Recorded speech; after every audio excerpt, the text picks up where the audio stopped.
हाँ जी, इंड एयर्स 16 के बाद इंड एयर्स 38, ये इसी ऑर्डर में पढ़ना है ना, वापस रिवाइज करेंगे तभी इसी ऑर्डर में रिवाइज करना है। पहले इंड एयर्स 16, फिर इंड एयर्स 38, फिर मैं कराऊंगा इंड एयर्स 36 इम्पेयरमेंट वाला, ठीक है ना, उसके बाद 23 बोरोइंग कॉस्ट वाला। तो जिस ऑर्डर में पढ़ रहे हैं अपन उसी ऑर्डर में फिर से पढ़ना है अपने को। तो चलिए इंड एयर्स 38 देखते हैं, इंटेंजिबल एसेट। सर नाम सुना हुआ है क्या? हाँ सर बिल्कुल सुना हुआ है, इंटेंजिबल एसेट्स के बारे में तो हम जानते हैं। अब देखते हैं इसका इंड एयर्स क्या कहता है, इसकी अकाउंटिंग कैसे, उसको बुक्स में रिकॉर्ड कैसे किया जाएगा, इसका हर साल अमोर्टाइजेशन कैसे होगा, जैसे डेप्रिसिएशन होता है ना वैसे ही अमोर्टाइजेशन। जिसको इंड एयर्स 16 आता है ना उसके लिए इंड एयर्स 38 में आधे से ज्यादा काम हो चुका है। काफी जगह तो मैं ये लिखवा दूंगा एज पर इंड एयर्स 16 सेम।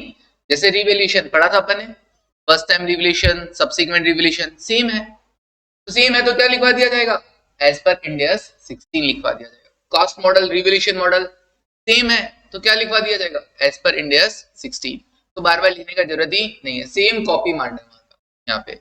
चलिए तो देखते हैं इंड एयर्स 38 क्या कहता है, इंटेंजिबल एसेट्स। देखो सबसे पहले तो डेफिनेशन हैशटैग, इंटेंजिबल एसेट होता क्या है, definition.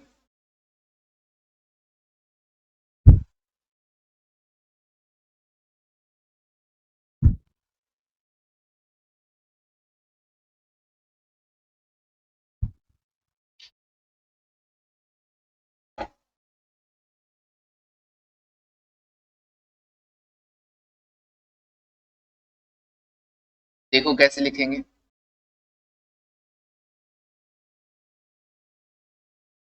Intangible asset, intangible asset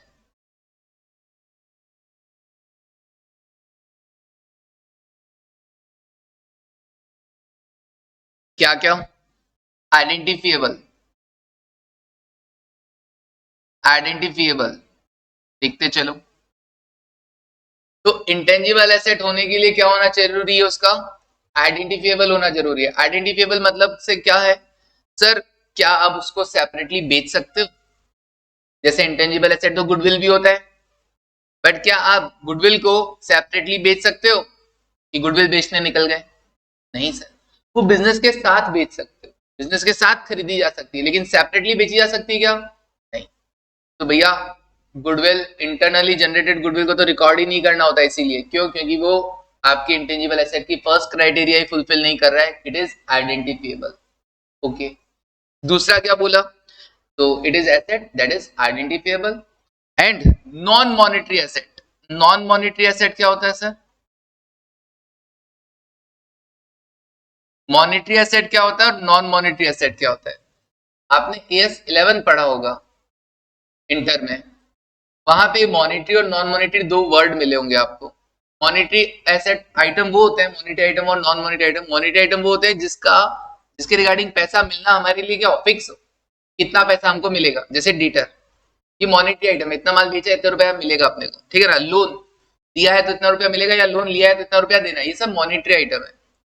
creditors monetary item है, लेकिन ये क्या है, नॉन मॉनिटरी आइटम है।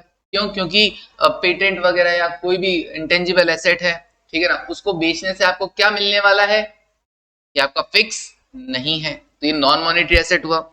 और क्या है, without physical substance, without physical substance,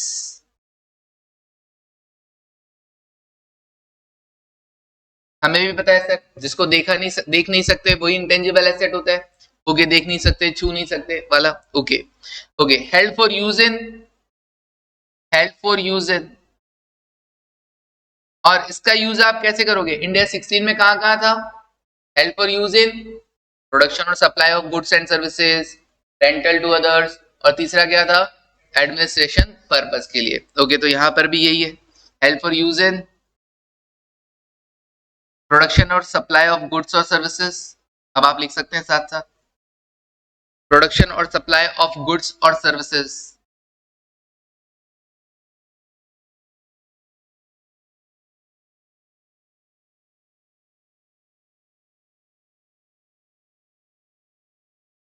for rental to others,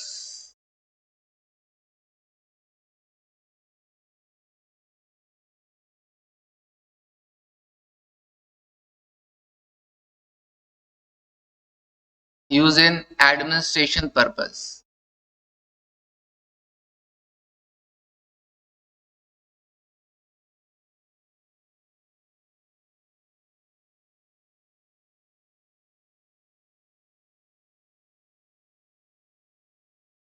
Okay.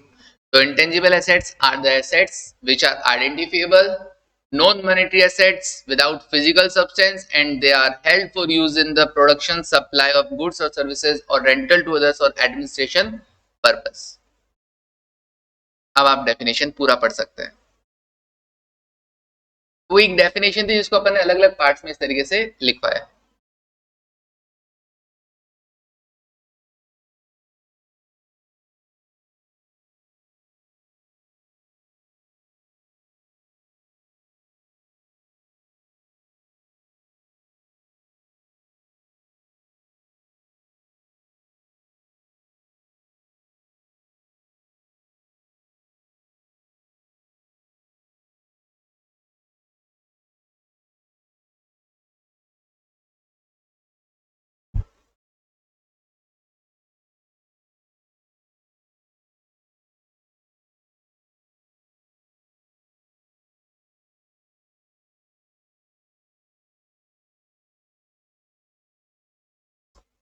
हाँ जी, डन है क्या?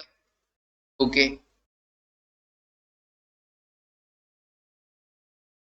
अब नीचे स्टार मार्क लगा के लिख देते हैं। सर, एक एसेट आइडेंटिफिएबल कब होगा? तो an asset is identifiable if an asset is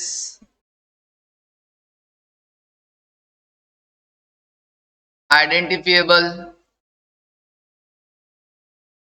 if it is if it is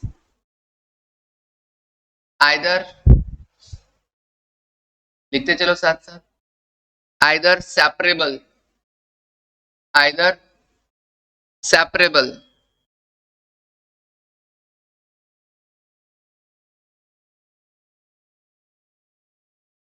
either separable, that is it is capable, it is capable of being separated, of being separated from the entity, from the entity, and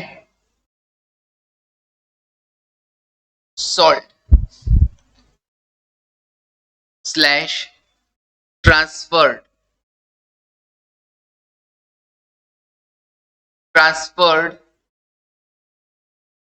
either individually, या तो अकेले खुद, either individually or together with related contract.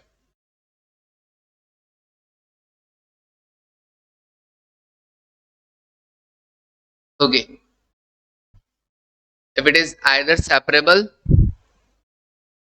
और यहां पर B part, तो एक asset को आइडेंटिफिएबल कब बोला जाएगा? या तो उसे सेपरेटली बेचा जा सके, इतना समझ लो। If it is separable, if it is either separable, तो एंटिटी से क्या किया जा सकता है? इसको सेपरेट किया जा सकता है, बेचा जा सकता है, या ट्रांसफर किया जा सकता है किसी अदर कॉन्ट्रैक्ट में, कि हाँ ये जो हमारे कॉन्ट्रैक्ट है, ये लो जी आप हमारी इंटेंजिबल एसेट लेके जाओ, तो उसको सेपरेट किया जा सकता हो। ओके, और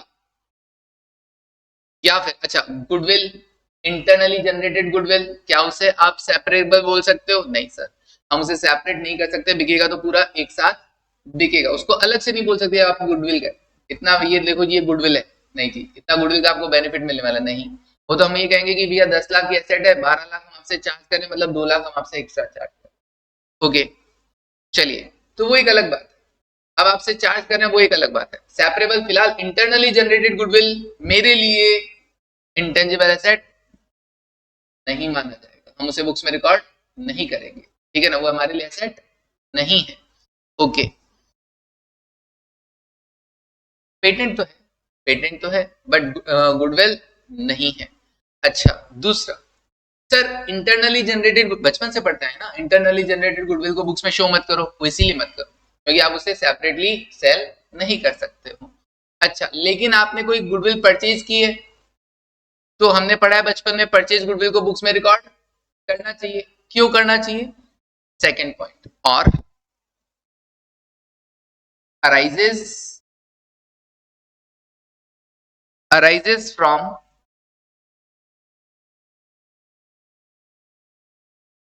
contractual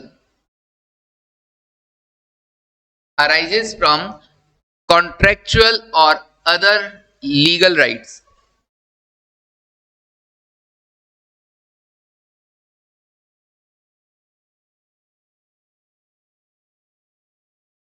Contractual or other legal rights. मैंने बिजनेस खरीदा, कॉन्ट्रैक्ट किया ना, तो उस कॉन्ट्रेक्चुअल राइट के थ्रू मैंने उसको क्या किया, गुडविल को एक्वायर किया है। तो परचेज गुडविल को क्या कर सकता हूं, बुक्स में रिकॉर्ड कर सकता हूं, वो मेरे लिए इंटेंजिबल एसेट की कैटेगरी में आएगा। तो सेल्फ जनरेटेड गुडविल नहीं आएगा, बट हाँ इंटरनली जनरेटेड गुडविल नहीं आएगा, लेकिन परचेज गुडविल आएगा। क्यों आएगा परचेज गुडविल? सेपरेबल तो वो फिर भी नहीं है, सेपरेबल तो वो फिर भी नहीं है, लेकिन अराइज किससे हुआ है? कॉन्ट्रेक्चुअल राइट से हुआ है। तो दो में से कोई भी एक क्राइटेरिया फिट हुआ ना, तो उसको हम बोल देंगे क्या, it is identifiable, it is identifiable. तो परचेज गुडविल अभी भी सेपरेबल नहीं है, लेकिन वो अराइज किससे हुआ है? Arising from the contractual right से और लीगल राइट से। डन है क्या? चलिए, ओके, आगे आएगा, ठीक है ना, और मिलेगा, ठीक है ना। चलिए, आप लिखना चाहें तो लिख सकते हैं, हेंस, सो ठीक है ना, इसको कैसे ऐसा ब्रैकेट में डाल देना। So internally generated goodwill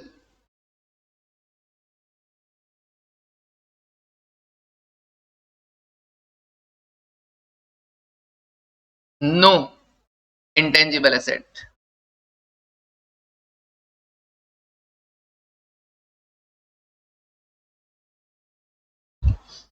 okay, और purchase goodwill,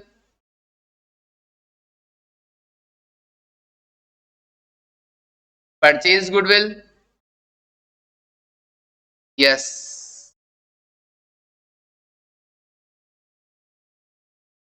intangible asset.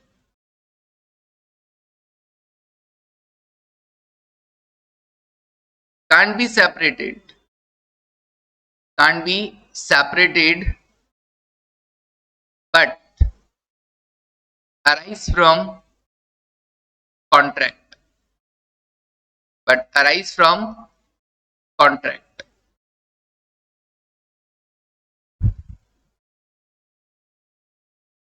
Separate तो इसको भी नहीं कर सकते, लेकिन ये अराइज किससे हुआ है? कॉन्ट्रैक्ट से अराइज हुआ है।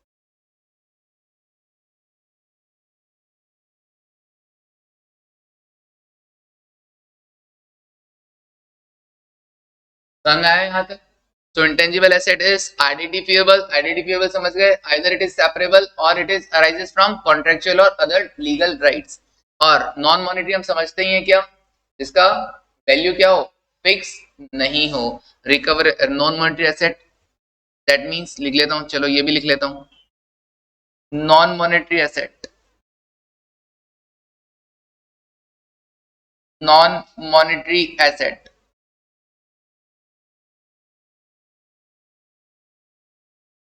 का मतलब क्या, recoverable amount is not fixed, recoverable amount is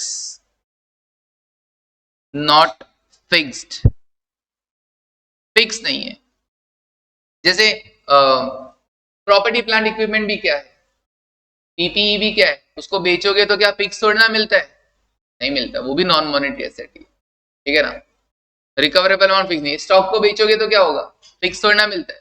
लेकिन डेटर हुआ, क्रेडिटर हुआ, क्रेडिटर तो खैर अपनी लायबिलिटी है, बट डेटर हुआ, ठीक है ना, बीआर हुआ, ये सब अपनी हाँ फिक्स मिलेगा, लोन गिवन हुआ, ये मॉनेटरी एसेट है, intangible asset is non monetary asset. Done, चलिए आगे बढ़ते हैं। नेक्स्ट सर, ये डेफिनेशन कंप्लीट है हमारी बिल्कुल। ओके सर, एक इंपॉर्टेंट नोट और अगेन, टामक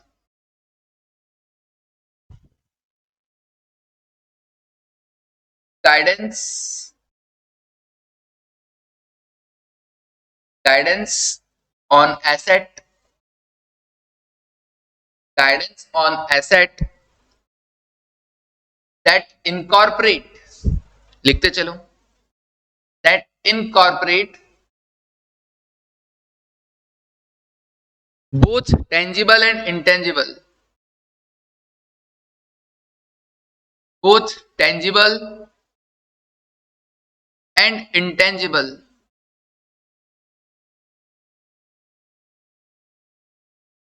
elements,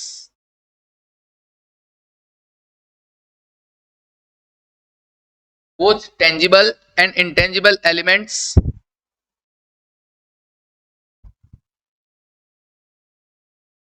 बस इतना सा लिखो, guidance on asset that incorporate both tangible and intangible elements.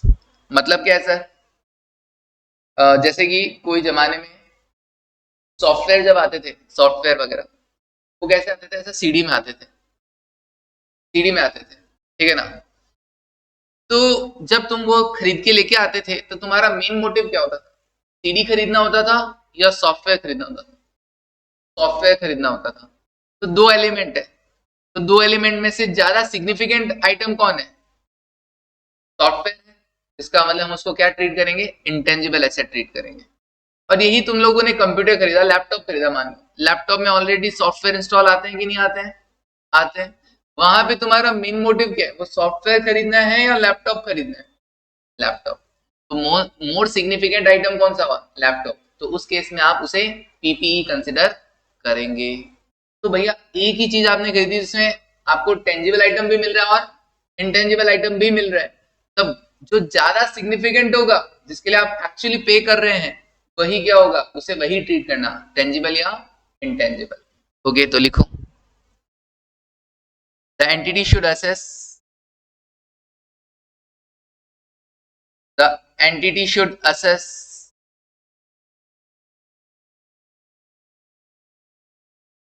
the entity should assess, not asset, assess which element is, which element is more significant,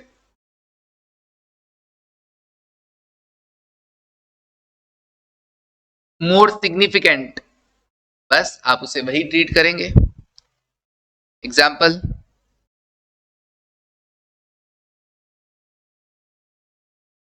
example, software purchase in CD,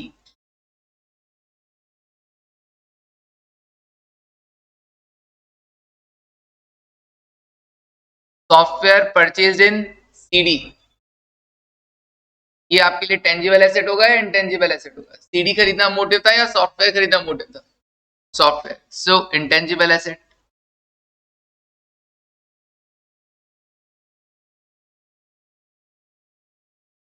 और दूसरा computer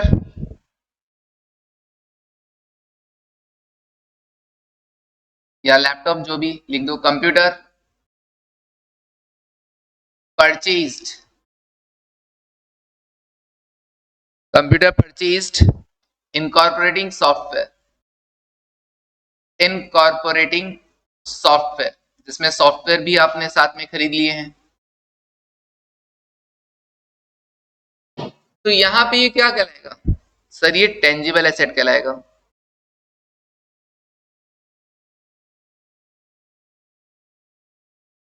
ये tangible asset कहलाएगा, ये intangible नहीं कहलाएगा।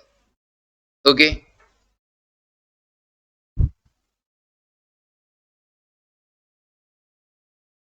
Next, hashtag recognition criteria. Recognition criteria.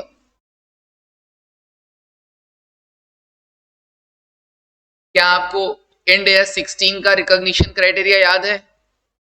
PPE को books में कब रिकॉग्नाइज करना चाहिए?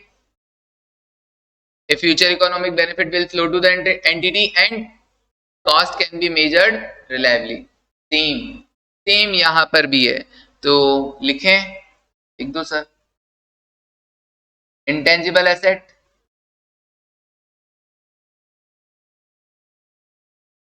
intangible asset should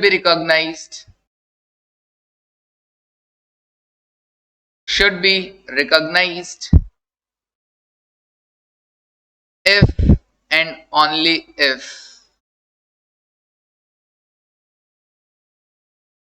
क्या probable future economic benefit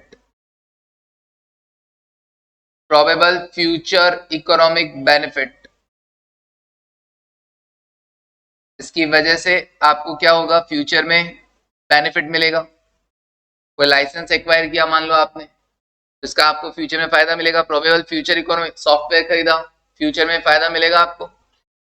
probable future economic benefits will flow to the entity,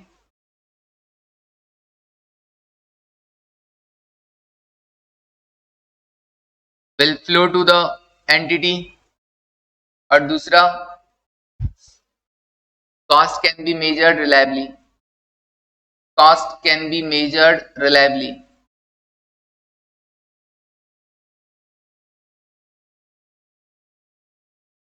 okay, cost को आप मेजर कर सकते हो, cost can be measured reliably.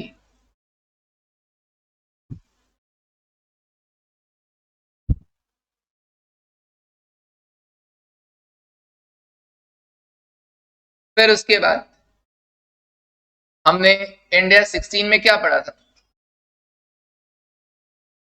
Initial measurement.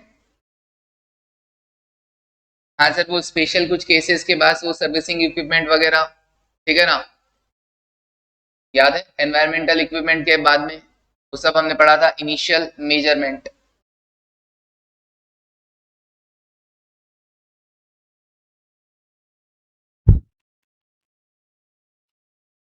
Sir initial measurement उसमें लिखा था always at cost, okay, always at cost, क्योंकि subsequent measurement में कॉस्ट मॉडल और रिवोल्यूशन मॉडल यूज किया जाता है। यहाँ पे तो ऑलवेज एट कॉस्ट, यहाँ पर भी वही है। और इसमें पहला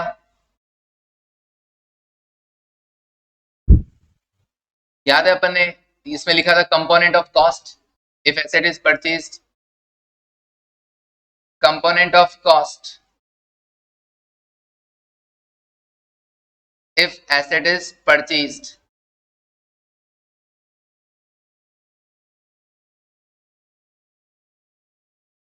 अब इसमें बार बार नहीं लिखेंगे क्या इंक्लूड करना है नहीं करना है, सेम एज इंड AS 16, बस इसमें किसको छोड़ देना, एक्सक्लूडिंग। कौन सा वाला खर्चा नहीं होगा यहाँ पर? वो डीकमीशनिंग वाला, एक्सक्लूडिंग डीकमीशनिंग। भाई वो तो टेंजिबल एसेट था, उसको तो डिसमेंटल करना पड़ता है, जमीन में लगाया तो वापस जमीन से निकालना पड़ेगा। लेकिन यहां पे तो क्या जमीन पे लगाओगे और क्या निकालोगे, तो डीकमीशनिंग एक्सपेंसेस यहाँ पे नहीं आने वाले हैं, बाकी सब सेम वही इंक्लूड और डज नॉट इंक्लूड वाला point. Second,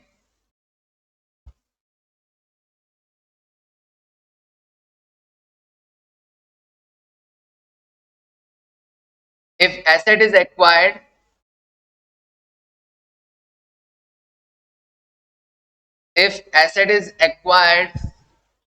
by way of exchange,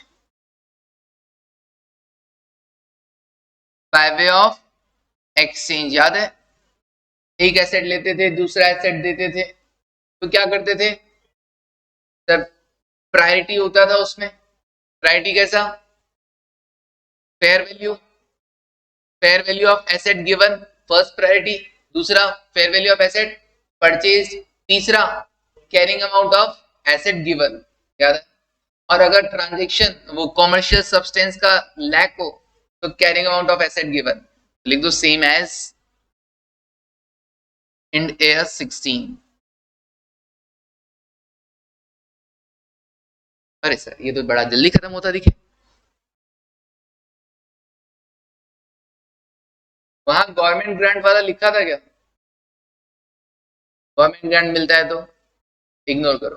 government grant मिलता है तो गवर्नमेंट ग्रांट से एसेट की वैल्यू कम कर ली जाती है, हालांकि इसका ये इंड AS अलग है, ठीक है ना। बट कोई ना, कभी मिले तो वही बचपन में करते ना AS 12 गवर्नमेंट ग्रांट। तो गवर्नमेंट ग्रांट जब मिलेगा मुझे एसेट की वैल्यू क्या हो जाएगी, 10 लाख मैंने खरीदा, गवर्नमेंट से मुझे 2 लाख मिल गया, 2 लाख से एसेट की वैल्यू कम कर दो, बट ठीक है रहने दो। ओके, फिर उसके बाद तीसरा एक्वायर्ड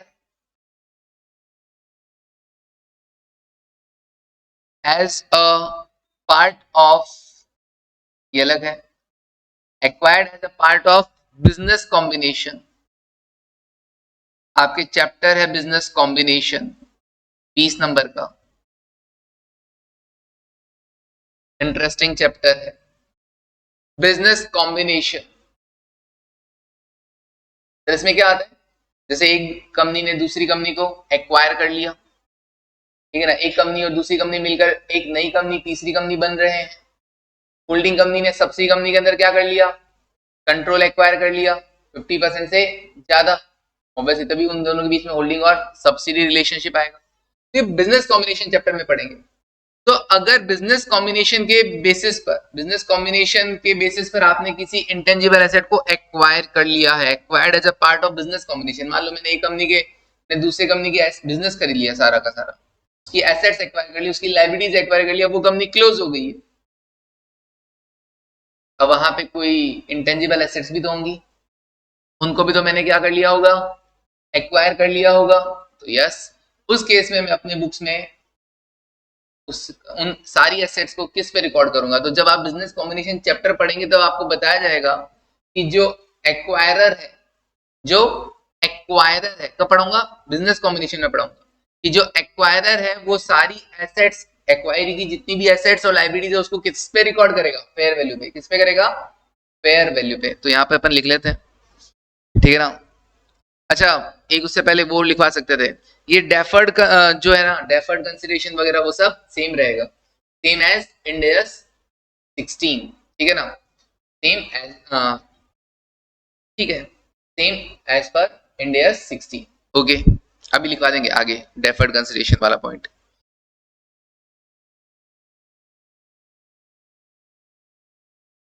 कैरिंग अमाउंट तो सामने वाले की थे ना, मैं जब आपसे एसेट्स और लाइबिलिटीज खरीदूंगा तो क्या करूंगा, पैसा पूरा हिसाब किताब लगाऊंगा कि नहीं लगाऊंगा, इस एसेट का इतना वैल्यू, इस एसेट का इतना वैल्यू, इस एसेट का इतना वैल्यू, इस एसेट का इतना वैल्यू, माइनस तुम्हारी इतनी इतनी लाइबिलिटीज, अब ये लो पैसा, तो हर एक का हिसाब किताब होगा। तो इसलिए मैं हमेशा उसको किस पे रिकॉर्ड करूंगा, फेयर वैल्यू पे। तो लिखो इसके अंदर, हाँ इसके अंदर लिखने होंगे, बिल्कुल लिखने होंगे। ए पार्ट, पॉइंट्स अलग अलग, cost of intangible asset acquired,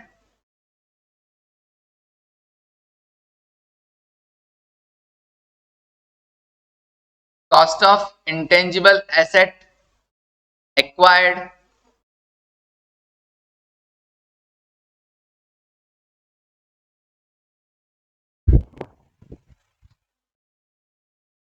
is equals to cost of intangible asset acquired, cost क्या कहलाएगी यहाँ पे, fair value, fair value at the date of acquisition, at the date of acquisition. Business combination पढ़ेंगे तब पता चलेगा एक्विजिशन डेट क्या होता है, बिजनेस कॉम्बिनेशन पढ़ेंगे तब पता चलेगा कि एक्विजिशन डेट क्या होता है। तो एक्विजिशन डेट की जो फेयर वैल्यू होगी उस पे आप रिकॉर्ड करोगे किसको, इंटेंजिबल एसेट को अपनी बुक्स में। Okay, B part, intangible asset acquired, intangible asset, assets acquired in business combination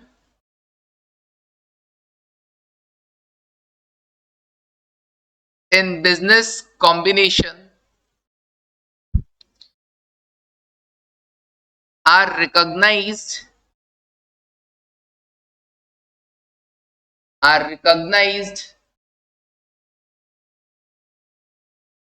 separately are recognized separately from from goodwill irrespective of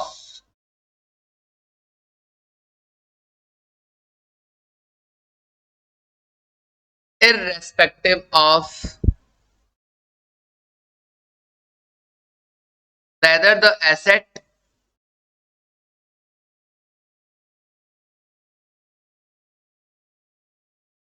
had been recognized by the acquiree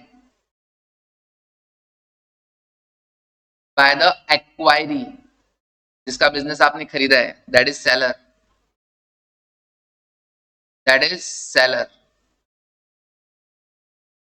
before business acquisition,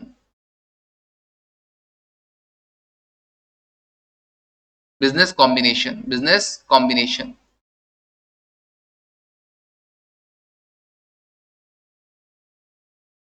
भाई आपकी books में अगर कोई intangible asset record नहीं कर रखी है, मान लो कोई इंटेंजिबल एसेट आपने रिकॉर्ड नहीं कर रही है मान लो, लेकिन बिजनेस कॉम्बिनेशन चैप्टर में ही पढ़ने को मिलेगा अपने को, ये एक्चुअली इंटरलिंक कॉन्सेप्ट आ गया।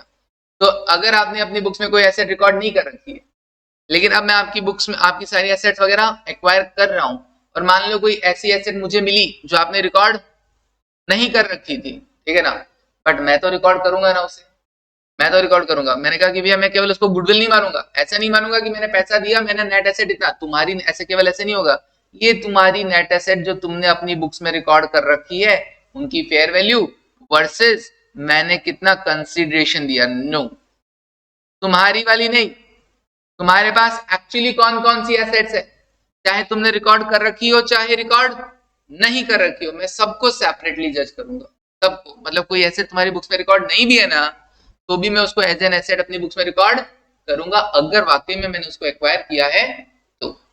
क्लियर है? तो यही बोलना चाह रहा है, intangible asset required in the business combination are recognised separately, सबको अलग अलग रिकॉर्ड करना, गुडविल से अलग करना, ऐसा नहीं, वरना तो क्या होगा, 10 लाख इधर तुम्हारी बुक्स में जो एसेट थी मैंने 12 लाख पे किया, ठीक है ना, अब 12 लाख पे किया तो 2 लाख क्या दिखा दूंगा, गुडविल दिखा दूंगा, जबकि भैया तुमने इस 10 लाख में वो जो एक इंटेंजिबल एसेट एक्वायर की है उसको तो रिकॉर्ड ही नहीं किया, मान लो उसकी कीमत 50,000 है, तो ये बोल रहे हैं, ये लाइन ये बोल रही है कि भैया तुम एक काम करना, फिर तुम ऐसे रिकॉर्ड मत करना कि हाँ 2 लाख का गुडविल, नहीं 2 लाख का गुडविल नहीं, 50,000 तुम्हारी अलग इंटेंजिबल एसेट है और 1.5 लाख का तुम्हारा क्या है फिर गुडविल है, क्योंकि तुम्हारी नेट एसेट 10 लाख नहीं 10,50,000, तो 50,000 इंटेंजिबल एसेट जो है उसको अलग रिकॉर्ड करना और गुडविल को अलग रिकॉर्ड करना, तो गुडविल से सेपरेटली उस इंटेंजिबल एसेट को आइडेंटिफाई करना, अगर वो है तो भले ही बुक्स में रिकॉर्ड कर रखी हो या नहीं कर रखी हो। अब मान लो कोई कहते हैं कि ना कुछ नहीं जी इंटेंजिबल एसेट है, आप तो गुडविल के नाम से ले जाओ, कोई कहते हैं कि नहीं जी 10 लाख हमारी टेंजिबल एसेट है माइनस टेंजिबल लाइबिलिटीज है, कोई और एसेट है मान लो कॉपीराइट वगैरह, कॉपीराइट वगैरह अलग से क्या लेते हो जी गुडविल के नाम से ले जाओ, नहीं, आपकी बुक्स में कॉपीराइट रिकॉर्डेड है तो मैं भी अपनी बुक्स में क्या नाम से लेके आऊंगा, कॉपीराइट नाम से ही लेकर आऊंगा, उसके ऊपर जो दिया वो गुडविल नाम से रिकॉग्नाइज होगा, लेकिन ऐसा नहीं किया कॉपीराइट को क्या रिकॉर्ड करना है जी ये सब गुडविल में डाल दो, नहीं, आई वाली लाइन, उसको आप अलग से आइडेंटिफाई करोगे, ठीक है ना, रिकॉग्नाइज सेपरेटली, कोई भी इंटेंजिबल एसेट आप अगर एक्वायर कर रहे हो तो आप उसे गुडविल से अलग रिकॉग्नाइज करेंगे, भले ही एक्वायरी ने उसे बुक्स में रिकॉर्ड कर रखा हो या नहीं कर रखा हो, ठीक है जी, ओके।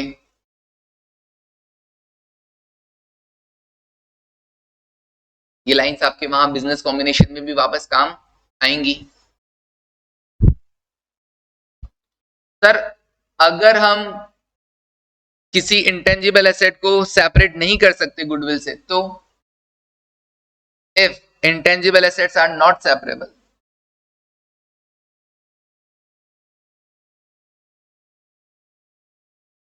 कोई इंटेंजिबल एसेट है and not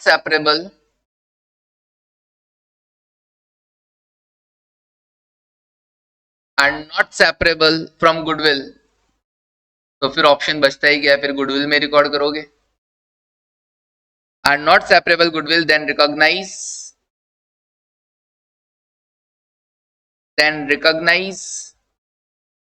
the intangible asset with goodwill.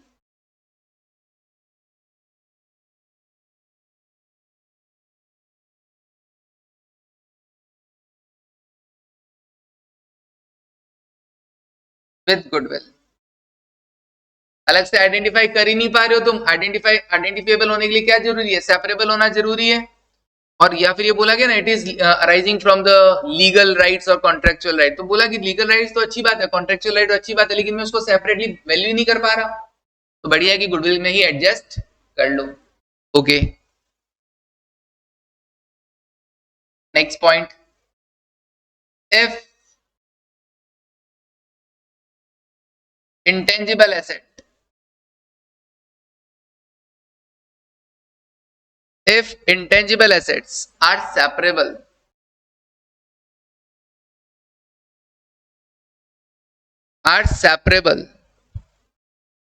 but only together with another related item, with another related item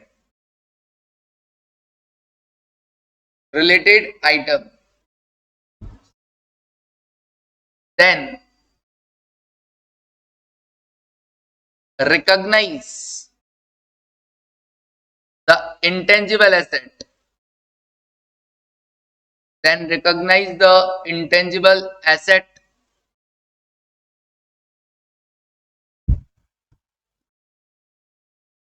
with the related item.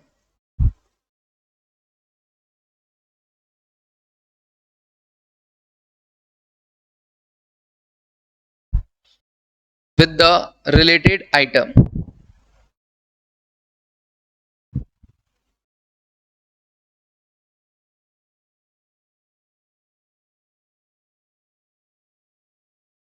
अब इसमें क्या हो गया, जैसे किसी कंपनी का डेटाबेस है, कंपनी के पास क्या होता है, डेटाबेस होता है किसी न किसी जगह, जैसे फोन नंबर्स वगैरह हो गए, तो वो फोन नंबर सेपरेबल तो है, लेकिन वो क्या हो सकते हैं, किसी न किसी और इंटेंजिबल एसेट के साथ या किसी दूसरी एसेट के साथ अटैच होकर ही बेचे जा सकते हैं, मान लो, ठीक है ना, कि आपके पास लाइसेंस मिलेगा तो हम आपको ये डेटाबेस भी प्रोवाइड करवा देंगे, ठीक है ना, तो वो सेपरेबल तो है, वैसे तो सेपरेट किया जा सकता है, लेकिन with but only together with another related item, तो उस केस में आपको क्या होगा, उस इंटेंजिबल एसेट को क्या करना पड़ेगा, उस रिलेटेड आइटम के साथ रिकॉग्नाइज करना होगा, भैया ये पर्टिकुलर इंटेंजिबल एसेट के साथ ही डेटाबेस आपको मिलने वाला है, अलग से नहीं, सेपरेबल है, अलग किया जा सकता है, लेकिन ये दोगे तभी हम रिलेटेड आइटम ये वाला देंगे, तो भैया कहा कि उन दोनों को फिर एक साथ रिकॉर्ड करो। तो कुछ लाइंस है, अगर एमसीक्यूज में पूछ ली जाए तो आप ध्यान में रखेंगे, अदरवाइज ऐसे कोई पूछने वाला नहीं है। तो बिजनेस कॉम्बिनेशन आएगा तो एक तो बात जो सबसे इंपॉर्टेंट बात है वो क्या याद रखना है, फेयर वैल्यू पे रिकॉर्ड करना है, ठीक है ना। दूसरा क्या करना, क्या बोला कि रिकॉग्नाइज सेपरेटली, ये वाला दो चीजें बड़ी इंपॉर्टेंट है, बाकी कोई दिक्कत नहीं है, सी और डी दो लाइन बड़ा इंपॉर्टेंट, एक तो फेयर वैल्यू पे रिकॉर्ड करना और दूसरा क्या करना, आइडेंटिफाई क्या करना, उसको रिकॉग्नाइज क्या करना, सेपरेटली करना, ऐसे नहीं कि गुडविल के साथ मर्ज कर दिया जाए, ठीक है जी। चलिए दो लाइंस इंपॉर्टेंट था। चलिए अब बढ़ते हैं फोर्थ पॉइंट, वो डेफर्ड कंसीडरेशन वाला देख लेते हैं, लिख लेते हैं डेफर्ड कंसीडरेशन।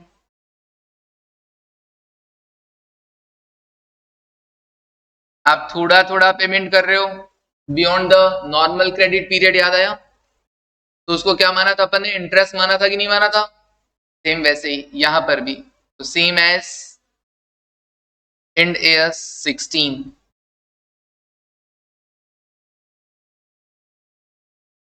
वैसे ही इंटरेस्ट रिकॉग्नाइज करना, याद है वो 95 लाख की एसेट हुई थी, 33,33,333 तीन बार में पेमेंट किया था, तो उसका डिस्काउंटिंग करके 95 लाख आया था, सेम वैसे यहाँ पर भी वही देखना है, ठीक है जी। अगर आप थोड़ा थोड़ा करके पेमेंट कर रहे हैं किसी इंटेंजिबल एसेट को एक्वायर करने में, तो वो थोड़ा थोड़ा पेमेंट अगर नॉर्मल क्रेडिट पीरियड के बियॉन्ड है तो आप क्या करेंगे, डिस्काउंटिंग फैक्टर लगा के पहले प्रेजेंट वैल्यू निकालेंगे और वही कैश प्राइस उसी रेट पर आप क्या करेंगे, एसेट को रिकॉर्ड करेंगे और बाकी फिर हर साल क्या करेंगे, इंटरेस्ट चार्ज करेंगे।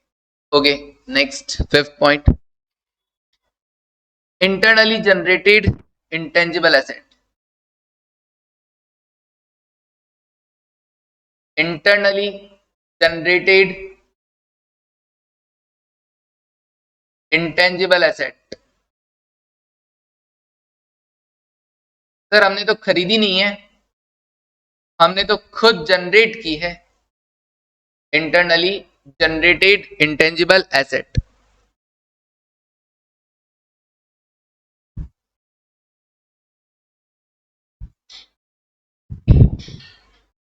तो अब क्या होगा, लिखो अब ये, हाँ ध्यान से, पहले मैं लिख देता हूं, इंटरनली जनरेटेड इंटेंजिबल एसेट।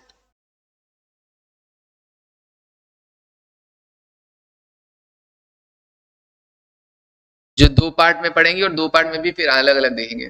पहले internally generated goodwill, internally generated goodwill, इसका क्या होगा, internally generated goodwill.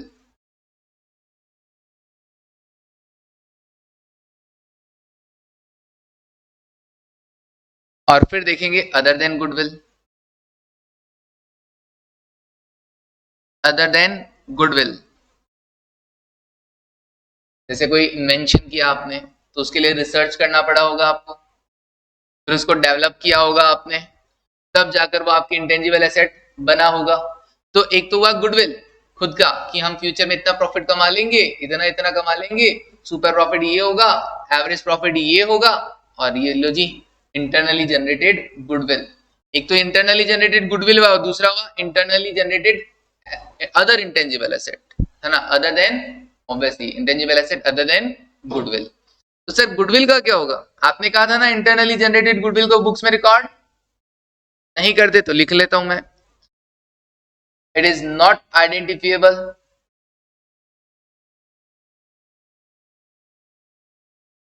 It is not identifiable,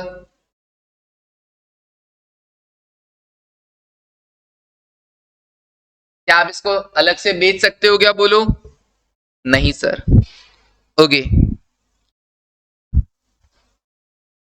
it is not identifiable. Identifiable में दो थे ना, ना तो उसे सेपरेट किया जा सकता है और ना ही ये कोई लीगल, हाँ लीगल राइट से या कॉन्ट्रेक्चुअल राइट से अराइज हुई है, तो दोनों लिखने की जरूरत थोड़ी ना, वापस सेपरेबल और लीगल कॉन्ट्रैक्ट नहीं। ओके, अच्छा, एक तो आइडेंटिफिएबल नहीं है, यहीं पे इसका काम खत्म हो गया। ऑल्सो कॉस्ट इनकर्ड, जो पैसा खर्च हो रहा है, cost incurred to, cost incurred can't be measured reliably।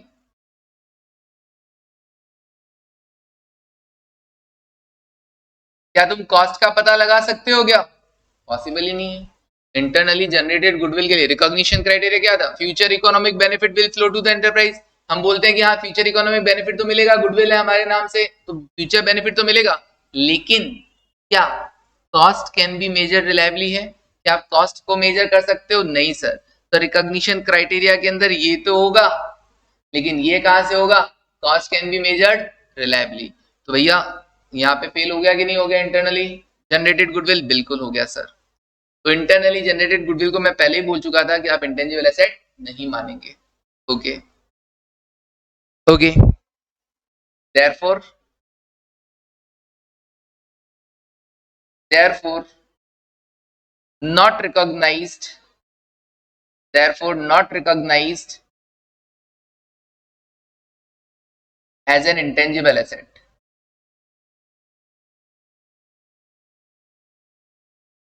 लिख रहे हो क्या साथ साथ,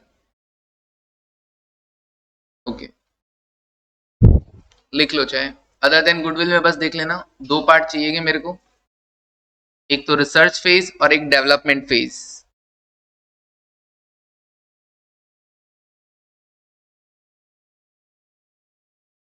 रिसर्च फेज और डेवलपमेंट फेज।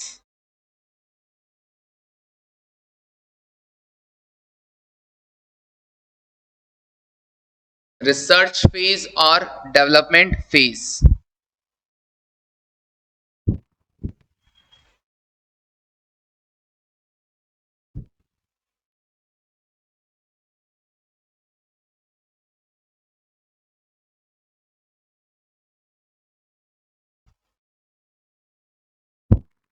सर ये रिसर्च फेज क्या होता है? देखो किसी भी दूसरी एसेट को, इंटेंजिबल एसेट को जब आप क्या कर रहे हो अपने यहाँ इंटरनली जनरेट कर रहे हो, इंटरनली जनरेट कर रहे हो, होता है ना। ये आईफोन वगैरह और क्या करते हैं, सॉफ्टवेयर डेवलप करते हैं कि नहीं करते हैं? अलग अलग चीजें, अलग अलग अपना यूनिक आइटम है कि नहीं है इनका? बिल्कुल है। तो ये लोग क्या करते होंगे, पहले रिसर्च करते होंगे ना, ऑब्वियसली रिसर्च होता होगा, फिर उनको लगने लगता होगा हाँ अब हमें लग रहा है कि टेक्निकली फिजिबल है इसको बनाना, हमारे पास इतने रिसोर्सेज हैं कि हम बना सकते हैं, वाकई में ये कोई ऐसा चीज बन जाएगा जो यूज करने लायक होगा। तो समझ जाना उसी दिन से वो क्या हो गया है, डेवलपमेंट फेज में चला गया है। लिखवाऊंगा ठीक है, वो डेवलपमेंट फेज में चला गया, ये मानेंगे। तो एक तो होता है रिसर्च फेज कि भैया अभी तो हम चले जा रहे हैं, अंधेरे में तीर मारे जा रहे हैं कि चलो इस तरफ चलना है। फिर हमको उजाला दिखने लग गया, उजाला दिखने लग गया मतलब हमको अब दिखने लग गया, चांस लगा कि हाँ अब वाकई में हम ऐसी चीज बना पाएंगे जो यूज करने लायक होगी, हम उसको सेल कर सकते हैं। Okay that is the feasible, है ना, वो फिजिबल है, टेक्निकली फिजिबल है, वो ऐसा चीज बन जाएगा।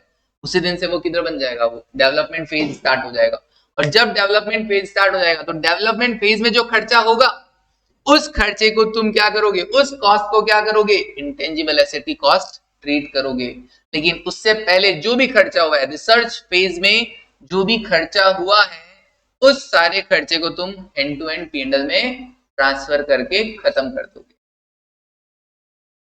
वो इंटेंजिबल एसेट के कॉस्ट में ऐड नहीं होगा। तो रिसर्च फेज के टाइम में जो भी खर्चा हुआ है उसे तो हैंड टू हैंड पीएनएल से चार्ज करना है, और डेवलपमेंट फेज में जो भी खर्चा हो रहा है उसे कैपिटलाइज करना है। मेन तो यही है। और ये मैंने बात आपको इंटर में भी अगर आपने मुझसे कभी सुना होगा तो मैंने बताई होगी कहीं ना कहीं, जरूर बताई होगी। एक तो रिसर्च फेज, एक डेवलपमेंट। उसमें मैं एग्जांपल लेता हूँ हंसी तो फंसी वाला, मूवी वाला, याद आया? हंसी तो फंसी के अंदर क्या होता है, वो हीरोइन कौन सी है, परिणीति चोपड़ा, चाइना जाती है, रिसर्च करती है और एक बॉल इन्वेंट करती है जिससे इलेक्ट्रिसिटी जनरेट होता है, ठीक है ना। तो पहले वो चोरी करने आई इंडिया में, ठीक है ना, पैसे चुरा, मतलब इंडिया से भाग के चाइना गई थी, अपने घर से चोरी करके लेके गई थी। तो पहले जो पैसा खर्च हो गया वो तो रिसर्च फेज का था, वो तो हैंड टू हैंड पीएनएल में चार्ज कर दो। अगली बार फिर इंडिया आई चोरी करने के लिए, तभी मूवी बनी, ठीक है ना। फिर वो पैसा लेके जाएगी, अब वो जो पैसा खर्च होगा ना वो डेवलपमेंट फेज में होगा। क्यों? क्योंकि उसने वो बॉल इन्वेंट कर लिया है, वो अंडर प्रोसेस है, अंडर डेवलपमेंट फेज है। तो उस टाइम जो भी खर्चा होगा ना उस खर्चे को क्या किया जाएगा, कैपिटलाइज किया जाएगा, वो उस इंटेंजिबल एसेट की कॉस्ट होगी। डन। रिसर्च उसी के लिए किया गया, लेकिन रिसर्च में रिसर्च फेज तब तक है जब तक कि हमें कोई आइडिया नहीं है, जब तक हमें पता नहीं है कि वाकई में चीज जिस रास्ते जा रहे हैं वाकई में बनेगा कि नहीं बनेगा। तो अभी देखेंगे रिसर्च फेज से डेवलपमेंट फेज में क्या क्या डिफरेंस है। तो देखो पहले तो रिसर्च फेज, वो डिफरेंस कल लिख लेंगे, पहले थोड़ा सा इसको कंप्लीट कर लो इस चार्ट को। सर रिसर्च फेज क्या होता है, original and planned investigation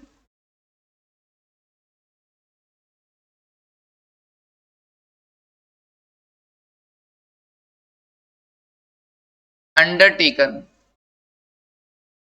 original and planned investigation undertaken, but the entity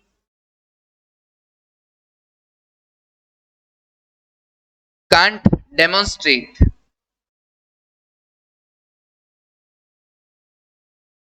can't demonstrate that an intangible asset exists।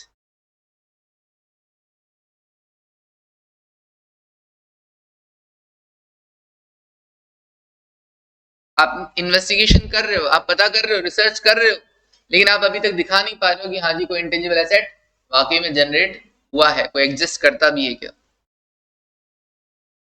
इस केस में क्या होगा, all expenses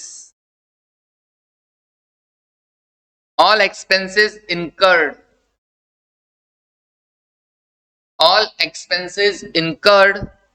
in research phase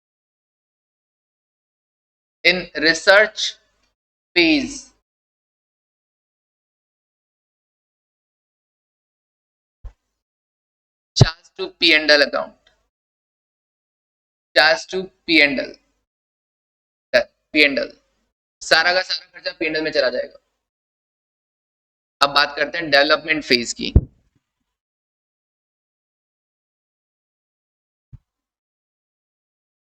sir ये क्या होता है?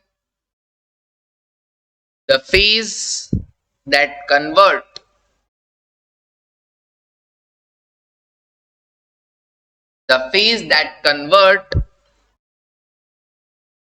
converts the result of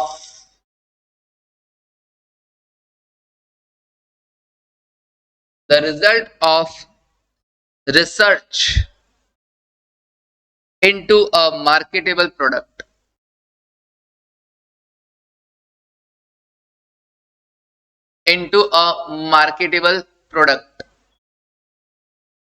तो वो फेज जहां पे रिसर्च से कन्वर्ट हो गया, हम किधर जा रहे हैं?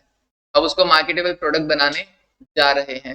रिसर्च कंप्लीट हो चुका है ऑलमोस्ट, हमको लग रहा है फिजिबल है वो रेडी होने के लिए, बेचने के लिए वगैरह। हम एक ऐसा चीज बना लेंगे, हमारे पास ऐसे रिसोर्सेज हैं कि हम जो चीज डेवलप करने जा रहे थे वो डेवलप हो जाएगा, वो सब कल लिखूंगा। तो जब वो मार्केटेबल प्रोडक्ट बनने के लिए वो रेडी है, तो वो स्टार्ट क्या हो गया? वो डेवलपमेंट फेज हो गया है। ओके, और इसमें क्या करना होगा sir? Capitalise the cost incurred in development phase.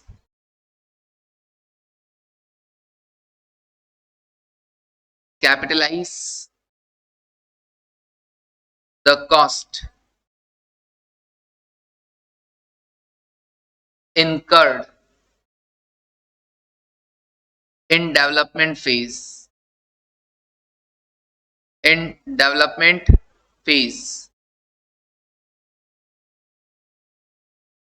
तो शॉर्ट में लिख दिया development phase.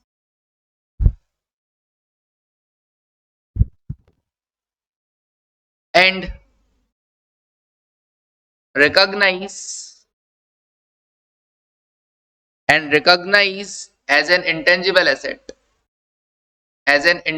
asset, cost capitalise करोगे तो ऑब्वियसली इंटेंजिबल एसेट की तरह रिकॉग्नाइज करोगे। Intangible asset only if conditions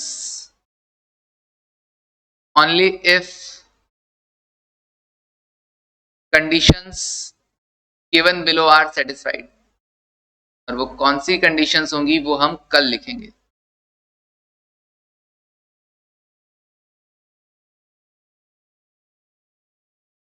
given below are satisfied,